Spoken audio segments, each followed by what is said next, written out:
اللہ الرحمن الرحیم۔ دوستو، کہا جاتا ہے کہ ملا نصر الدین ایک دن بازار سے گزر رہے تھے کہ پیچھے سے کسی نے انہیں ایک زور کا تھپڑ مار دیا۔ ملا صاحب نے غصے سے اسے پیچھے دیکھا۔ وہ شخص گھبرا کر بولا، معاف کرنا، میں سمجھا میرا دوست ہے اس لیے میں نے تجھے تھپڑ مار دیا۔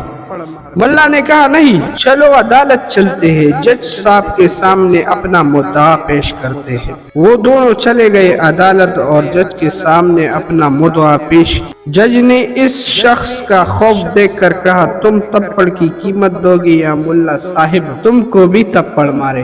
اس شخص نے کہا، جناب میں تھپڑ کی قیمت دوں گا، لیکن ابھی میرے پاس کچھ بھی نہیں ہے، میری بیوی کے پاس کچھ زیور ہے، وہ میں لے آتا ہوں۔ جج نے کہا، ٹھیک ہے، جاؤ اور جلدی سے زیور لے آؤ۔ چنانچہ وہ لڑکا نکل گیا عدالت سے۔ ملا صاحب انتظار کرتے کرتے تھک گئے لیکن وہ شخص نہیں آیا۔ ملا صاحب اٹھے اور ایک زور کا تھپڑ جج کو مارا اور کہا، جب وہ زیور لے آئے تو تم وہ زیور اپنے لیے اس سے لے لینا۔ آج کل کے پاکستان کی یہی حالت ہے کہ ہمارے جج صاحبان کرسی پر بیٹھے ان چوروں کی دفاع کر رہے ہیں اور غریب اور بیچاروں کو تاریخ پہ تاریخ دیتے ہوئے انتظار کروا رہے ہیں۔